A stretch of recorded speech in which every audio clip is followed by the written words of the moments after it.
Welcome to the Developing Life Podcast.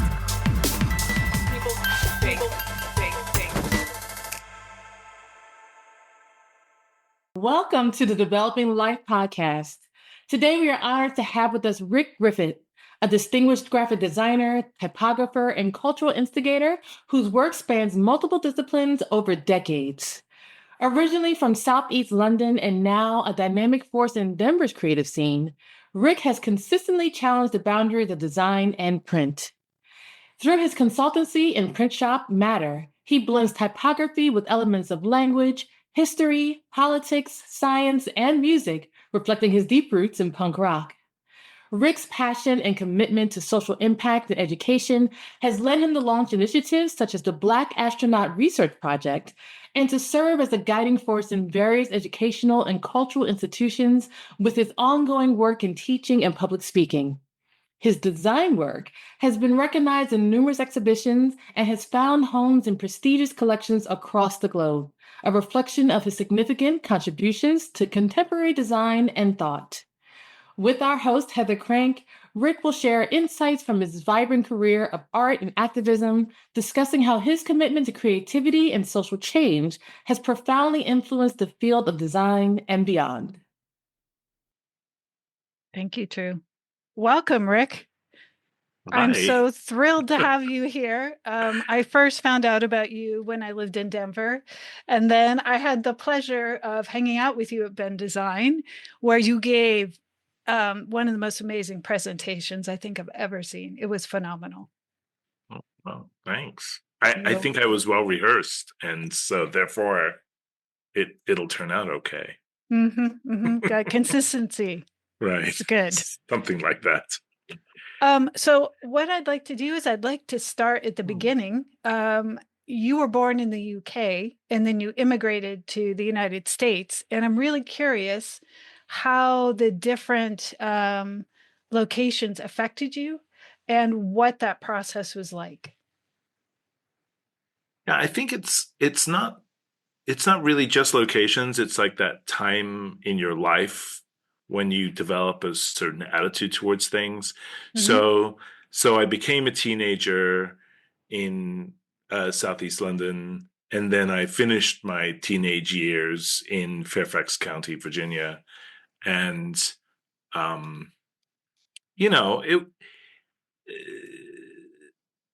if you say that you lived in London in the 70s, and then you lived in DC's suburbs in the 80s, and then New York in the 90s, yes, then you sort of have this one thread that follows you along, which is like sort of punk rock music, and some of the attitudes that come with that are somewhat ingrained in you. And in the UK, punk music is kind of it's a type of pop music that is tolerated in the UK. Whereas in America, punk music is only punk music as long as it's completely unheard of and underground. When it comes above ground, it disqualifies itself as punk music. And I think that's a interesting dimension shift for me. Like I became something automatically subversive because of my music tastes, and so I leaned into that. So how did you get involved with the punk scene? Like when did you first discover that? Boy, I guess it was high school. I mean, my family completely imploded. So oh, wow. When you have a kind of disruptive family life, you reach into that group of kids in school that also have this sort of, this acrimony in their parent relationships and stuff. And so punks find themselves, punks find each other. If you've been rejected by XYZ, sort of there's a physical and an emotional language to that. So one thing I'm always really curious about is with the punk scene, there's a lot of expression of anger and of being the other. But my experience of you is someone who is so heart-centered. how do you manage a tension between being someone who's so community oriented, so full of compassion, and then involved in the scene that has so much intensity? Yeah, I mean, that's a good question. I think that the the kinds of violence that were performed against punk people in the 1980s in the suburbs of America, it's reasonably well documented. Like you get called a faggot, or you get Mm-hmm. called, some name that there's these separate groups like jocks and burnouts, hippies and punks and such, and it's all fairly well played out in John Hughes movies and in some independent films. But I think that the experience I had was one of being really with a chosen family and a chosen community, Mm-hmm. and it continued it continued to feel that way in New York City. I made some friends for life there too. Mm-hmm. And I also think that, like,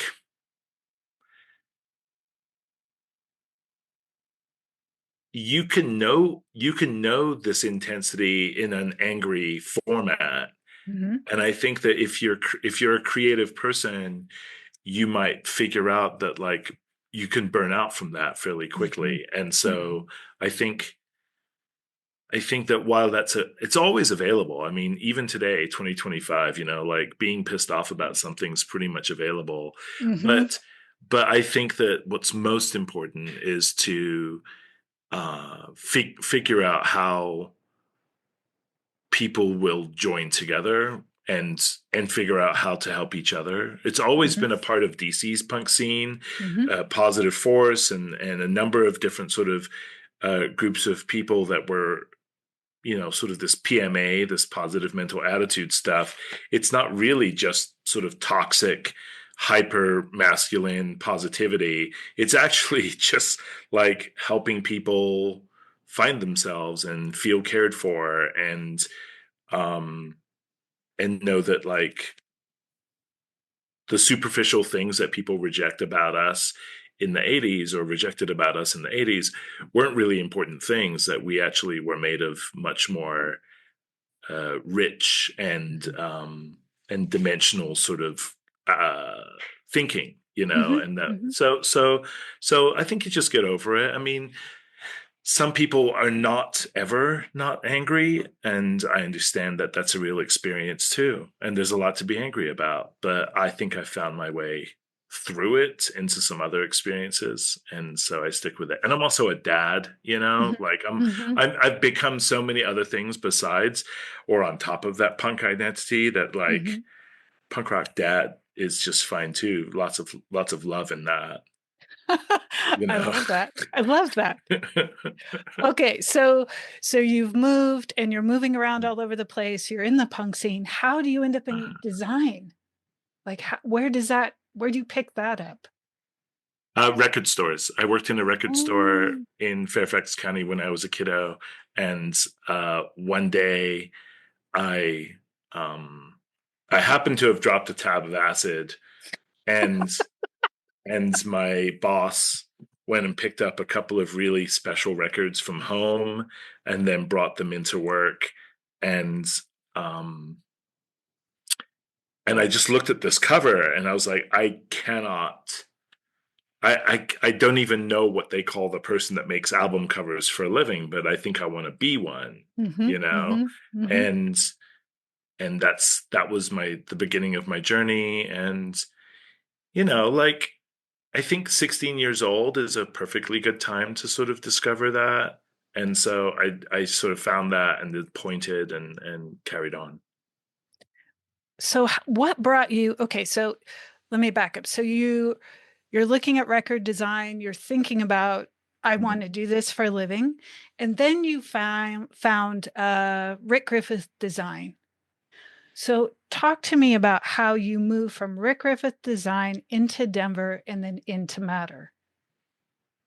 Well, I don't suppose that like, I mean, I decided I wanted to be a designer, and so I applied to go to college at the Cooper Union. I Mm, didn't get in. I moved to New wow. York anyway. I was the graveyard shift worker at the local Kinko's of Georgetown University. And then I got a transfer to go to the Kinko's of Columbia University, where I became instantly the graveyard shift manager. Oh, wow. Um, and then at that point in time, I had already sort of done some, in quotes, graphic exercises or punk flyers Hmm. or sort of funny sort of flyer graffiti projects. Just sort of whatever. I dipped my toe in to a bunch of things, and then from there, I feel like what happened was I just stuck with it.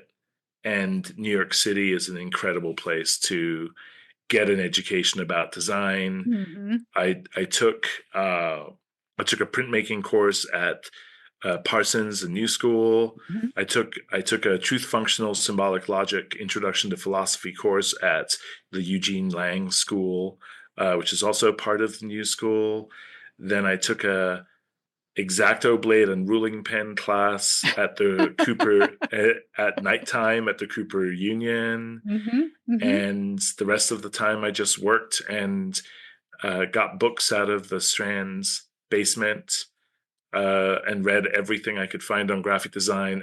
I have had a MoMA membership since I was, I think, 18 or Hmm. 19 years old. I've had a constant MoMA membership, or thereabouts. But that whole place, the atmosphere called New York, is the teacher, Hmm. and it still teaches me plenty about design, Hmm. and I love that city so much. Yeah, so I taught myself design in roughly 5 or 6 years.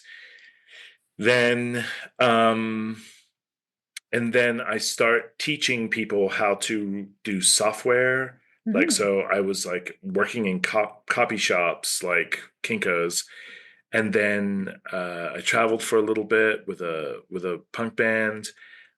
Came back and started teaching people how to use like PageMaker version 1.0 and all this freehand and all this software that was in the atmosphere.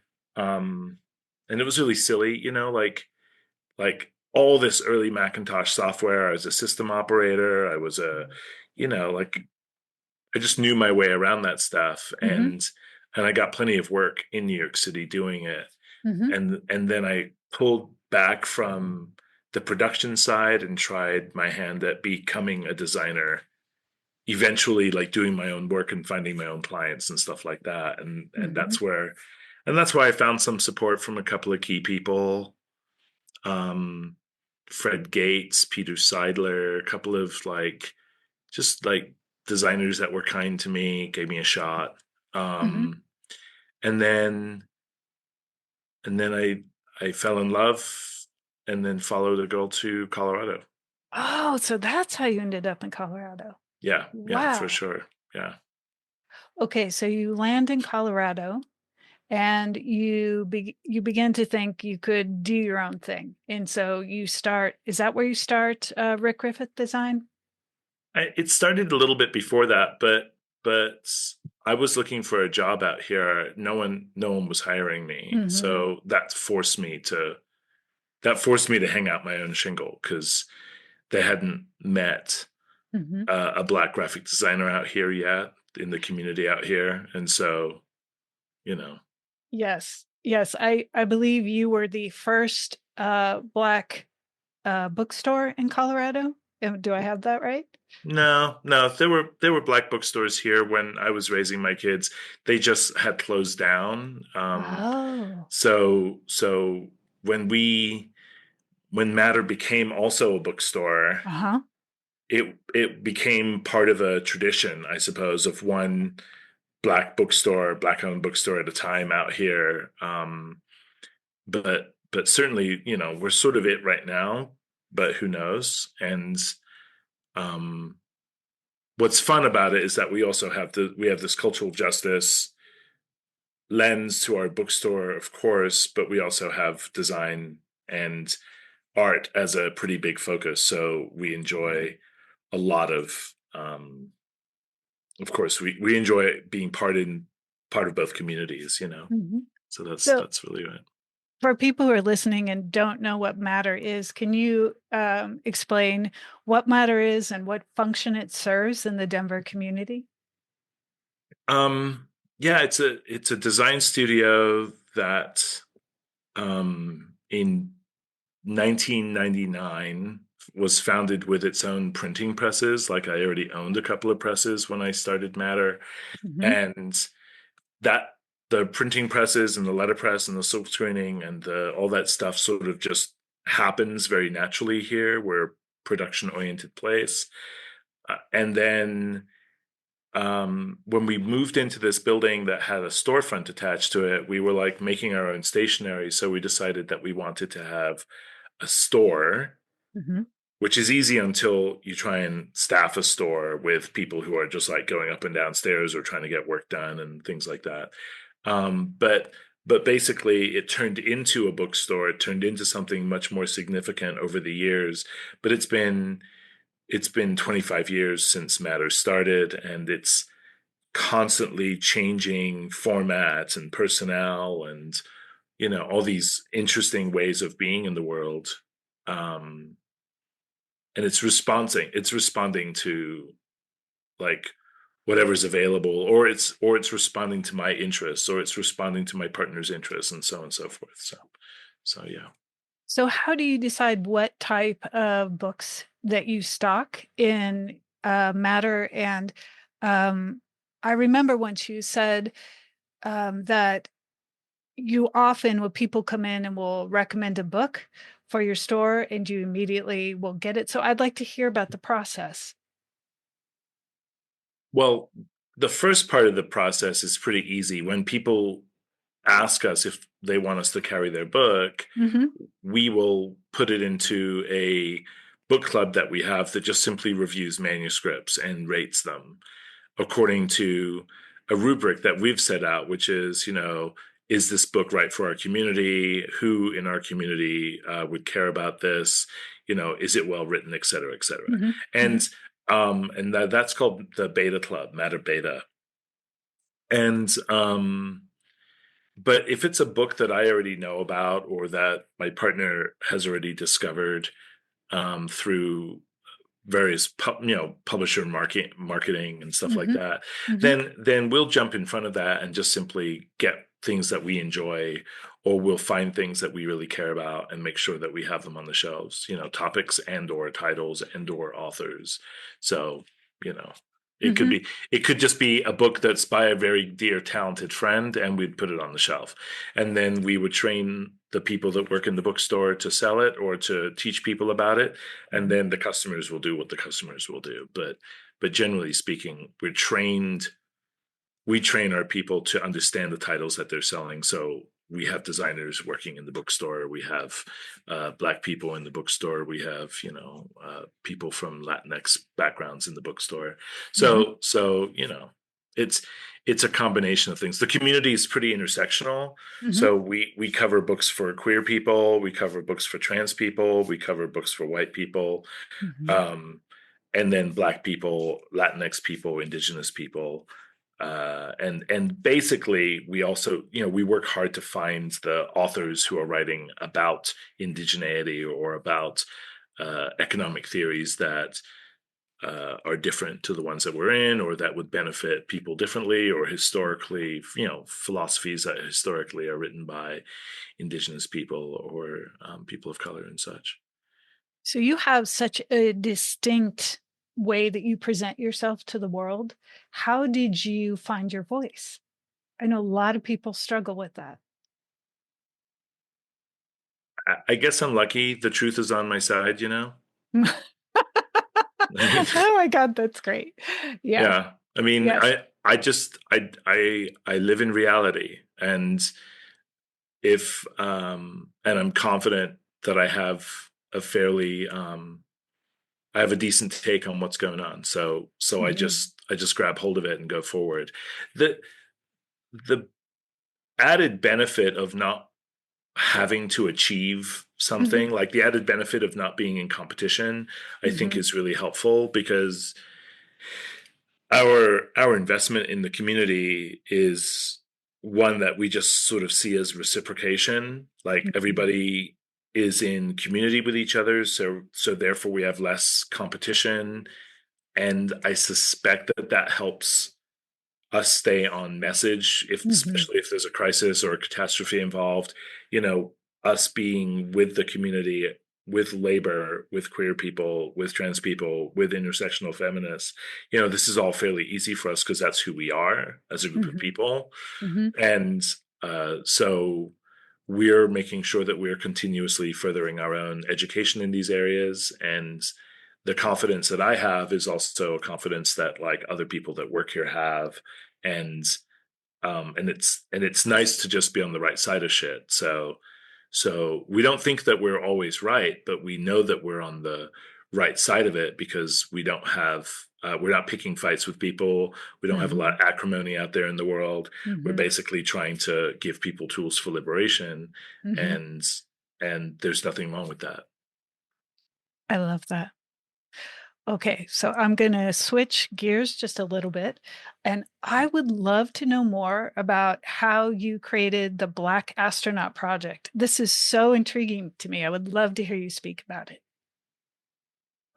Cool. I like it too. It needs an update, but I'm not worried about that. We'll get to it. The Black Astronaut Research Project was born out of a conversation with a guy named Stephen Brackett, who, if anybody knows Colorado's kind of essential talent pool, it's built around a couple of really cool things that have happened here. One is called Qthon Record, which used to be called flowbots.org, which is a musical instruction sort of day camp for young people in high school or high school adjacent young people, and it rewards them for their sort of attendance to school by giving them access to music making tools. Stephen Brackett was a part of that. He was a founder of that, a creator of that.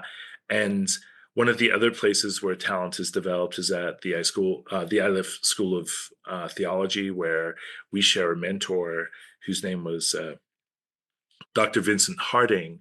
And Stefan and I were doing a NEA arts panel discussion, and afterwards he asked like a really simple question, which I took to heart, that was, what is the narrative of Black people that doesn't include slavery? And I was like, well, the fictional narratives of space travel generally don't include slavery because, everyone's kind of over it. It's like a post-racial identity that everyone has in that space. So maybe that's a cue to us to like keep on going into outer space.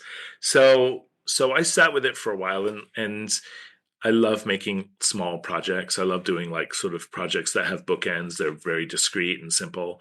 And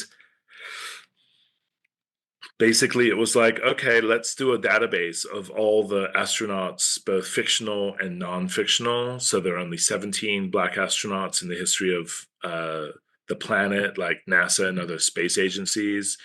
And the first Black astronaut to go into outer space was not put there by the Americans; they were put there by the Russians. He was an Afro-Caribbean guy, a Cuban astronaut, who was put into space. Like there's all this lore, these great stories about space travel, and so that's been a thing. And then all the fictional ones too, because they all have these elaborate backstories. Like Ice Cube is in a movie called The Ghost of Mars, which is a John Carpenter film, and he plays like a criminal. So now you've not just got a Black astronaut on Mars in the story, but he's also like an incarcerated person on Mars. So that system still exists, like it's strange and it's weird, but there's also Space 1999. There's Planet of the Apes. There's, there's of course Lieutenant Uhura from Star Trek. There's a lot of, and there have been 3 Uhuras, so like there's a lot of actors behind those roles, but we talk about the backstory of the person in the screenplay or in the film, and that's what becomes important. But it's a fun project, and it also just, it's an imaginative project, which means that it doesn't need anything from us. It doesn't the history of it keeps on getting made, and we'll eventually come around to updating it, and it'll be fine. It'll be fun and it'll be interesting. I love that project so much. I'm glad. I'm glad. It's a fun one. Yeah. It's a little silly, and that's what we need in the world. It's a little bit more silly. Oh, we need so much more silly. Yeah. Okay, so speaking of 2025 is gearing up to be quite an interesting year. Yeah. How are you feeling about this year, and how are you focusing your creativity and your energy? Yeah, I'm not sure if like my body is attending to the Gregorian calendar, like I'm not sure if like 2025 is the big click over this first. There's a little bit of pressure to respond to that, Uh-huh. and certainly to organize my time according to the calendar, but I suppose it's sort of like the cycle begins, or at least my feelings and all sorts of energies change when the election happens.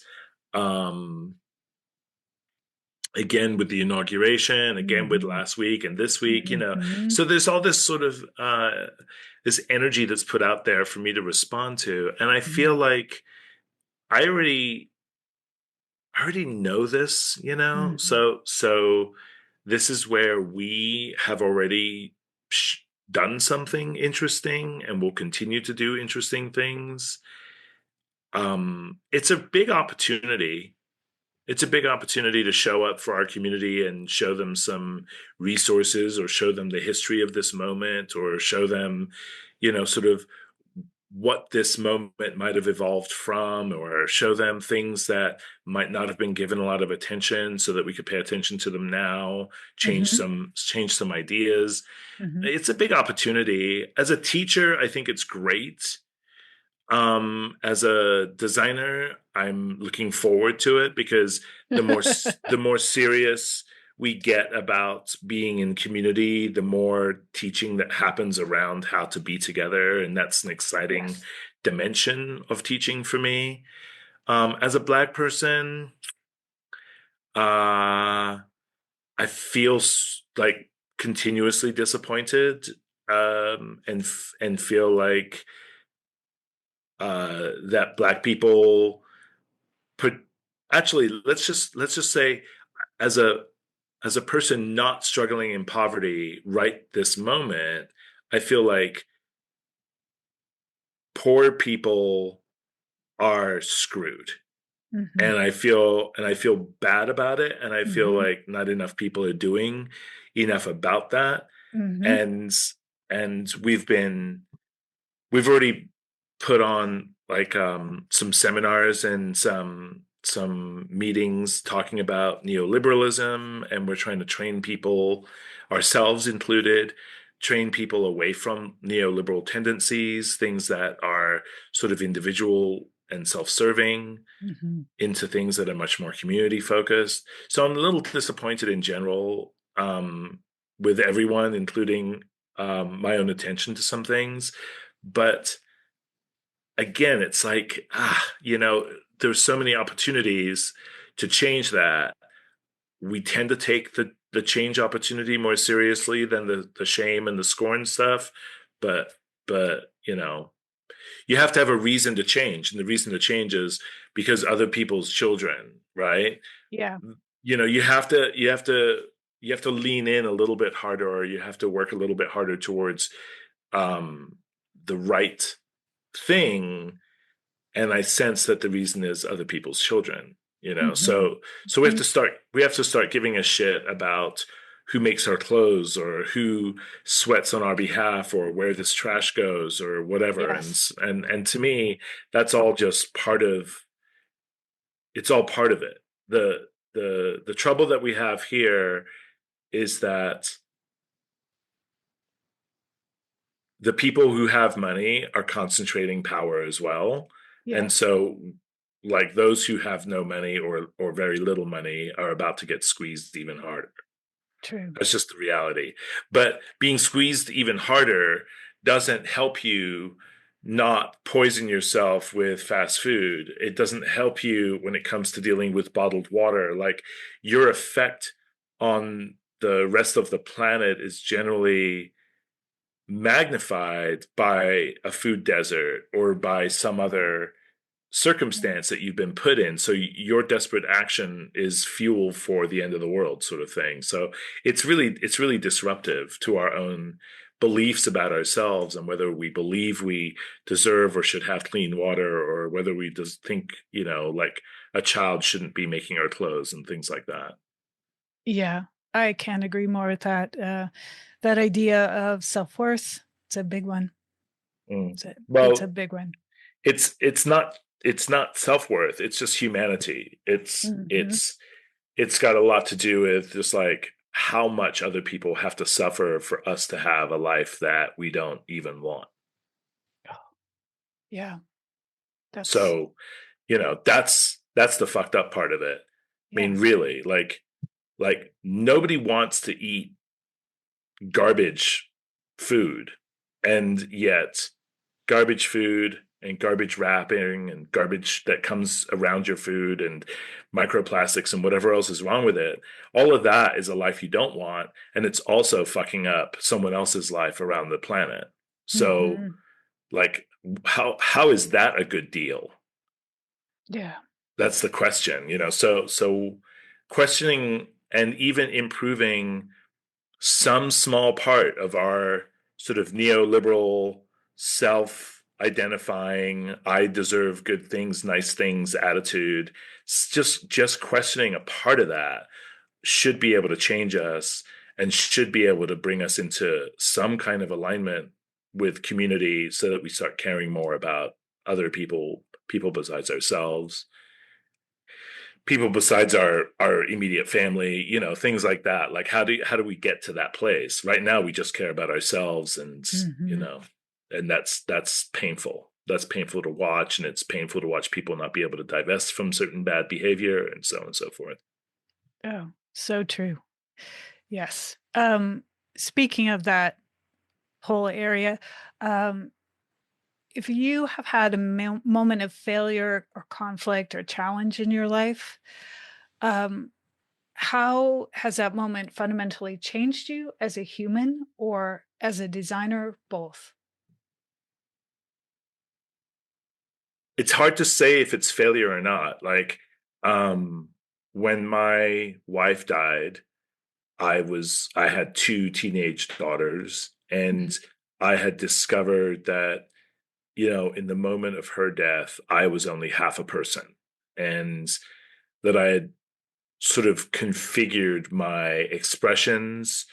I have configured my authority, my ideas around life, around being half a person, and my wife would be the other half. And Mhm. all of this sort of gender normativeness got instantly challenged because um, I had to be both things to my kids. And I realized exactly how I was doing so little of the work psychologically. I was doing so little of the work emotionally. And so I don't know if it's a failure as much it's been an evolution. Mhm. And that evolution has been caused by circumstance. Mhm. And sometimes that circumstance could illuminate like what you haven't been doing. Mhm. But I don't call my younger life a failure. I just call it sort of, um, you get a new awareness. I wonder what you do with it. That sort of situation. Like, I was in a crisis, I was in a catastrophe, and so a new awareness shows up, and I was able to take that on. So, but I did discover that, like, you can sometimes live your life as half a person, and that's because of all the programming that we get to be just one half of a binary, Mhm. or Yeah. there are other forces besides just sort of the construction of gender, but there's also just normative behavior tends to have these polarizing affects, like masculinity and patriarchy are coupled, and so on and so forth. And to be honest, like, to be a Black person, like sort of cloaked in patriarchy, is like to still not have the benefits of patriarchy. So you're sort of like, I'm paying the cost for being Black and for being me. I might as well just be like who I think I should be versus be stepping into all these normative behaviors that are in some ways just like they're not awake.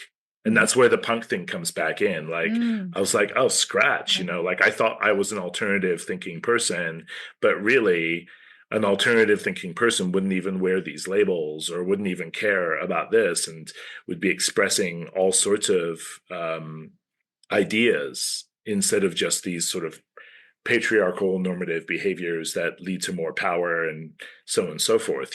So I had to give up some things, I had to learn some things, but the net gain is that I have a new awareness and a new clarity about what I should be or what I could be in the world. Wow, that's very beautiful and very deep. Thank you. It's fucking weird is what it is. It hasn't actually all been easy either. But I do think that I'm at a comfortable place in it where I'm more and more clear about myself. It's a part of that confidence thing. Like I'm confident because it's the truth. So therefore, what else is there to be confident about? But I think that, like having kids and being in that responsibility, I thought I understood what the responsibility was, and I'm still learning, but sometimes you just get shocked about how you acknowledge or understand what that job is as parent, or what that job is as it comes down to transmitting love and care to another person. You're like, shit, like I don't have the tools. Make the tools, get the tools, So, yeah. Yes, life. It's true.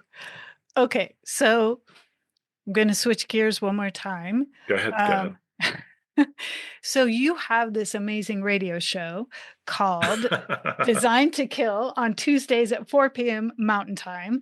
Sure. You play a lot of punk and post-punk. I'm curious, how do you develop your playlists? Every Monday I do research. Every Tuesday I play the tunes. I mean, it's sometimes the research just shows up in the algorithm. Sometimes I have to go and scroll in Instagram, look for bands. Who's opening up for who? Are they any good?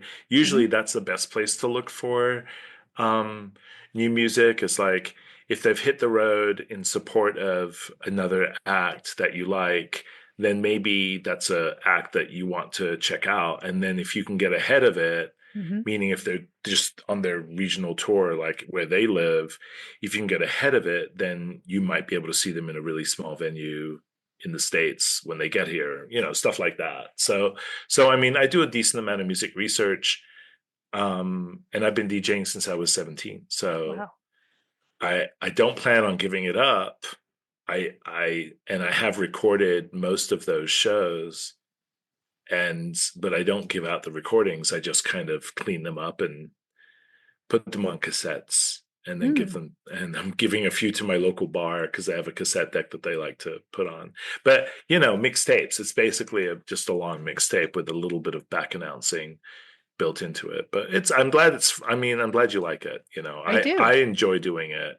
Sometimes I don't say a word. Like yesterday, I didn't say a single word the whole show, but I still played the playlist live, and I thought about jumping on and saying something, but I don't think anything I would say would be soothing because there's so many people whose lives are being turned upside down right now. Like having a DJ say everything will be all right is kind of bullshit because I don't know that to be objectively true. But also, like, shut up and play the hits, What are your top 2 favorite albums? Oh, if we're in album rock again, or album classifications right now, let's see. Hold on. Well, yesterday, I was playing some old stuff. really old stuff, really old. Oh, this so so there is this new band called the current band called Get Down Services, Mm. and they've got an album called Crisps, which Uh-huh. tells you that they're British. Right. Um, and it's really it's really good. Mm. I did fall in love with I fell in love with Tune Yards over the last 10 Mm-hmm. years. Mm-hmm. And then I also fell in love with a band called um what is it called? Yard Act. Yard Mm. Act has this record called The Overload. And when that came out in 2023, I was all over it. And then I got to see them in this tiny little club in Philadelphia while I Mm-hmm. was doing a layover on the way to like Italy or something. And so I was like, I bought my sister a ticket, her wife, and then also myself. And I was like, cool, I'm spending the night in Philly. We're going to a show. I have to get up in the morning and make my way from Philadelphia to JFK. They're like, Mm-hmm. okay, you know. And so and so that's what we did. And it was a great, great, great show, you know. And they were headlining, so it was a really small venue, but um yeah, so I love that record from 2023. Mm-hmm. I also have gotten into a good amount of Tune Yards. I also am a Mm-hmm. huge Gary Wilson fan, but Gary Wilson doesn't play out very often. Um, oh, and there's a new album that Jason turned me onto called Warriors. Mm. It's kind of a nouveau soundtrack to the original Warriors film, the gang film in New York City, but it's Oh, all done by women. So it's a really powerful, it's really quite good. It's really quite wow. good. Yeah. And then there's some jazz stuff that I've been getting into, like We Insist is a Max Roach, Abby Lincoln Mm. record that's really Mm-hmm. good Mm-hmm. from the 60s. Um, yeah. So I mean, I got stuff all over the map that I listen to, but there's usually some jazz, some punk, some soul, you know, Mm-hmm. something interesting. Yeah. I love it. Yeah. I love it. If you haven't checked out Design to Kill Tuesdays at 4 p.m., you have to check it out. It's amazing. Yeah. So I also am curious about your teaching background. Um, as you're teaching students right now, how do you how do you talk about the future with them? There's so much in flux in design and in the creative industry in general. Um, I mean, how do you see a future in design? Oh, yeah, most certainly. I see the future of design in much the same way I've experienced it myself. Like I always thought that there was work for designers in the field Mhm, of biology or in the field of physics or in the field of chemistry or mhm, in the field of history. I mean, I just think that the work that we're supposed to be doing is the work that doesn't pay that great. It's not like working for Nike yeah. or whatever. It's just we're supposed to be shoring up the work that educators need us to do to make Mm, sure that education stays strong or that stories continue to get told. We're supposed to be doing more book design, more sort of teaching in the historical trenches, if you will, with right. design. So I think there's plenty of work to be done by designers. I don't think that cause-based or nonprofit design is really a thing anymore. I don't worry Mhm, about that. Like mhm, they're all businesses. um, but I do think that teaching for very particular fields, in mhm, particularly science-based fields, is really good. mhm, Um, you know, like Stefan Bucher, mhm, who's a pretty darn good designer. He's mhm, done some stuff with science and with JPL, and I mhm, think that like organizations like that and work like that is important mhm, because Nike has enough designers mhm, and and so does Amazon and mhm. you know like we give them so much of our labor and they're the main buyers of our labor. But really, I think that designers in education is a perfect place for a bunch of designers to go and to do their best work and to shore up the future of education or the future of science or the future of history telling and so on and so forth. So I hope that people take me up on that and make a future that they can enjoy. But just in case they sell out for the sneakers, okay, you know, so be it. You can't eat sneakers, but sure, you know. Yeah. But yeah, I'm hoping that people see that opportunity. Lots of designers, from the designers that we in quotes stylistically worship or whatever that means, you know, lots of those designers also taught and also you know, brought clarity to a lot of educational concepts and ideas and participated in education, you know. So it's not very far-fetched for us at all. I just think that we've been kind of tugged or pulled in this super capitalistic direction for a long time, and we've been made a tool of industry. So most people see themselves as a tool of industry. I see myself as someone that works for the people, and the work I do is generally for the proletariat, for the people. So I'm okay having a modest life. I'm okay doing graphic design at this scale. I'm okay like creating a commentary about that. And I want to encourage people to improve the place that they live, you know, like, you know what's really interesting, Heather? I have to be honest with you. We live in a really strange time, and I'll tell you why. Because the best idea still has to compete. True. We have to market the shit out of the very best idea that's out there. So being kind to each other, that's a marketing opportunity. You get that? Like be a good person is a marketing opportunity. And we have to be sold that. So it's so weird that we have to be really, really competitive with the best possible ideas. Like education is good for you. Education is transformative. That's a marketing opportunity. No one automatically believes that anymore. It's certainly not enough people to make it work. Right? Because all these people in education are like, we're in crisis. There's like, you know, there's a enrollment cliff and there's all of this demographic cliff stuff, and it's difficult, right? But it's the best idea out there is to learn shit. To learn the history of your circumstance is quite possibly the best idea out there, but people still have to be sold it. So that's weird to me. So I would like to live in a world where we don't have to sell the best ideas, like don't pollute, don't litter, you know, like be kind to each other. Let people learn what they want to learn. Let them follow their curiosity. Let them call themselves what they want to fucking call themselves. You know, like how are these ideas like marketing ops instead of real good ideas that we just say, you know what, that's an objectively good idea. We should just do that.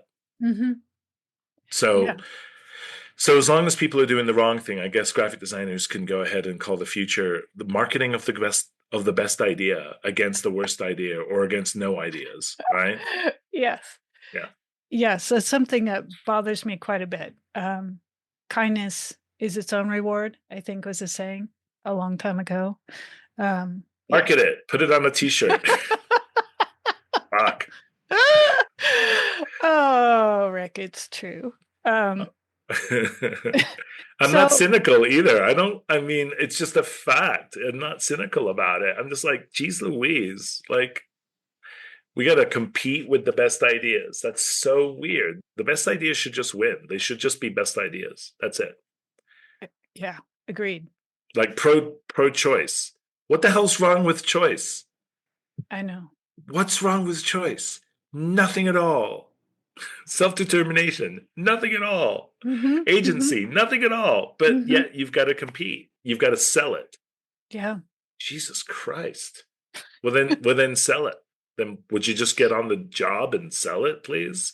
I'm already converted, but I'm sure as it turns out, there's some people that also need to figure that out. So will you please just sell the shit out of it? There's a future for graphic design. It's continuing to sell the best ideas. Oh my God. Hope It's everyone true. shows up for work today. Oh, oh my God. It's true. It's true. It's true. Okay. So given all that, Yeah, sure. the next the next 2 years, right? Oh yeah. Where it feels like a lot of the structures are going to fall or change. A lot is being disrupted. Where do you see yourself in 2 years? Um, I'm not sure. I mean, the projects that we have going are cool projects. Like, so it's nice to own a bookstore. Mm-hmm. Um, and I think people will still be reading books. Mm-hmm. This year, I'm doing an antiquarian fellowship. I think I am. I've applied at least, and so I'll be going to school for like learning about old books, which is Oh, good. wow. Mm-hmm. Um, and then, um, I mean, I'm doing a bunch of teaching that is for people who teach other people. So Mm. I'm zooming out in the world of education, and I'm Mm-hmm. interested Mm-hmm. in teaching people how to hold space um for a role as a teacher in the Mm-hmm. world. So it's based on a number of different ideas, but most importantly, to lean into sort of compassionate abiding in as a classroom practice, and autoethnography as a classroom practice, and so on and so forth. Mm-hmm. Things Mm-hmm. things that are things individual things that have proven to be important, that are not about teaching, but they are foundational to the teaching experience for both parties, that sort of thing. Mm-hmm. And so Mm-hmm. it's not the subject matter, but it's the humanity part of it. And I feel like subject matter stuff, um I mean, my experience with teaching recently has been, give everybody the taste that is right for their palate and let them go. I think Mm-hmm. because Mm-hmm. I'm teaching design history for Texas A&M, or at least I did last semester, and it was really important for me that the grad students had a taste of something that would just blow their minds. Mm-hmm. Each of them found one thing that would blow their minds, and that was important for me. And Mm-hmm. then the undergrad students getting a vocabulary for this Mm-hmm. experience called design, and for the history of design in 20th century. you know Mm-hmm. um so I had a couple of different objectives, but I find myself like, I'd love to work less, but right now I'm working a lot, and uh I feel like I want to be fully staffed and be able to go back into the thinking space and the learning space instead of the doing space, because I do spend equal times in a year, both learning, teaching, and making. Mm-hmm. And so I'd love to have a year in 2 years of just teaching, or just making, or Mm-hmm. just learning, Mm-hmm. like one Mm-hmm. whole year of that would probably make me pretty happy. That sounds amazing. It could be. So what books are you reading right now? um I just got, can you hear the sirens in the background? Uh-uh. Okay, there's tons of sirens in the background right now. I just got about 700 books from an architect who was closing up his office, and he had an amazing architectural library, but he also had a philosophy library. Mm. So I pulled out a book by Gandhi that's Mm. called My Religion, and Mm. I was reading on Gandhi's assessment of Buddhism, Gandhi's assessment of Catholicism, Oh, wow. just because, you know, uh, as a Hindu person, Gandhi isn't against caste, but he was a pro caste liberation figure, Mhm. and I'm very interested in what the post caste, or what the anti caste, um, liberation conversation is about. I've been fascinated because I recently found out that my family that's from Southeast Asia wasn't from a part of Southeast Asia that I thought they were from, and that they are from a different part of Southeast Asia. And so I'm just going into more research about like what my family's experience was in India, which is where they're from. So, Oh, wow. yeah. That's really cool. It is fun. I mean, reading for pleasure in the nonfiction space is really fun, for sure. I love that too. All right. So we are just about at time right now. Cool. I'm going to open this up for Q&A. You can either drop a question in the chat if you like, and I'll quickly look through here in case there have been some.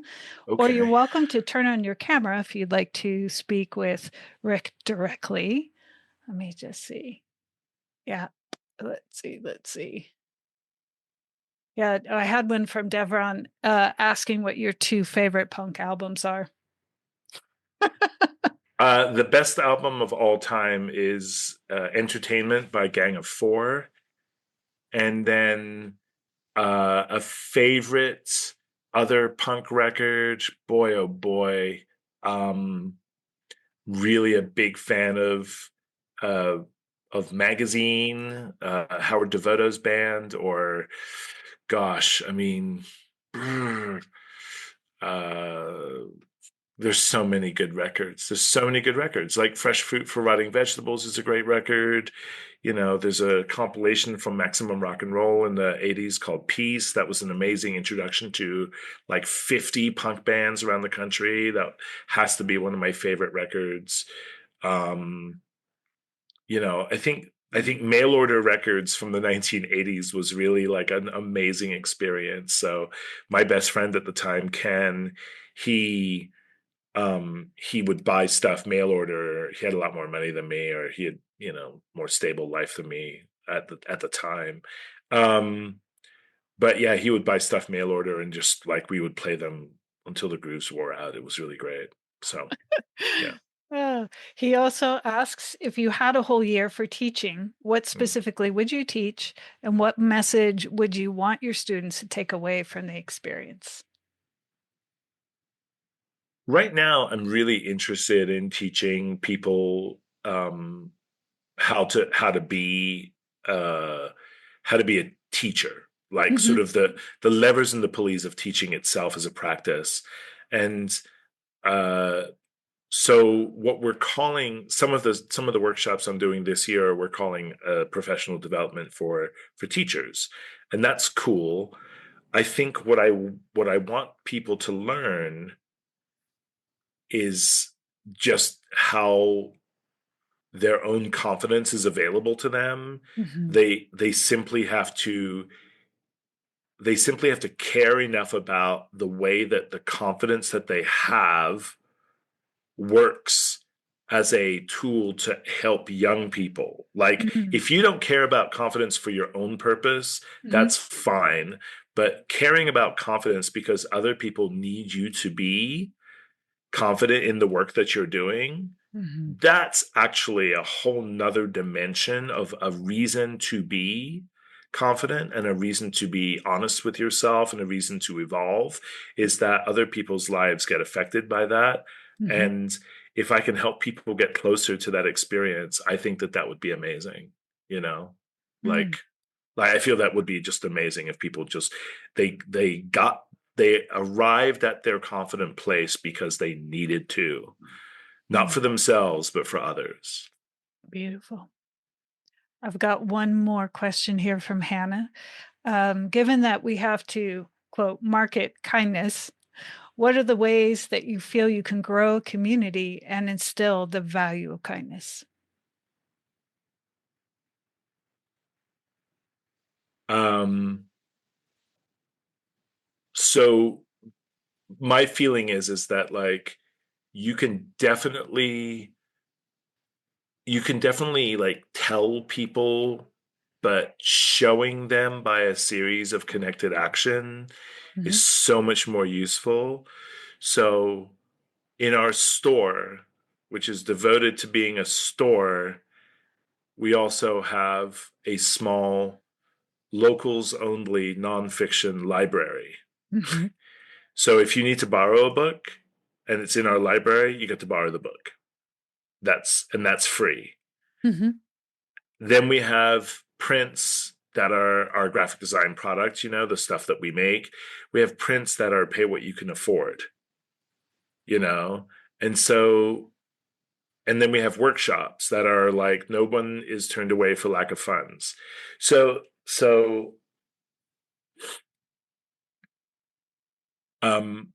behaving in a consistent way that just doesn't prioritize money is one of the ways that you can make room for a concept like kindness. Giving other people a chance. Recently, we've been doing this, giving other people a chance to participate in that by buying a ticket to an event for a scholarship ticket. That's one of the ways that we let our community also participate in that kindness. So people know that there's usually scholarship tickets available, and they can call and say, hey, is there a scholarship ticket available for this event? We're like, yes, there is. Come on down. So being kind, not prioritizing money, is part of being against your own neoliberal tendency. Then giving other people a template for that kindness and giving them an opportunity to do that too is a way of sharing that like possibility or opportunity. And then not making a big fucking deal about it and doing it all the time, repeating it, making it a way of life, trusting that people will pay what they can afford and they will buy stuff. That's pretty cool. So all of those things put together feels to me like a program or a way of being that promotes something other than the money that's being transacted upon. But does it immediately promote kindness? I don't know, but we think it's a good idea, and we think that kindness is a good idea, and hopefully there's a little bit of overlap. But I think kindness is something that people sense and feel. So and I can't speak for their experience. I just know what I'm trying to create, So I love that. All right. Do we have any other questions? Oh, she says, thank you so much. You're welcome, Hannah. All right. So unless we have any other questions, we are at the end of our time. Rick, before we close, how can people find you?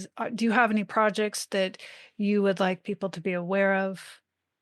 Yeah, if you're in New York, on the 21st of February, I've been asked to talk at the Museum of Modern Art about their latest exhibition called Pirouette, Turning Points in Design. And I have the letter D for good design, well, G for good design, rather. So I'll be talking a little bit about design ethics and talking about good design in quotes. And then after, I'm here, I think I'm at CalArts in April. I'm just going to be around. You can follow me on Instagram. It's the best way to find me.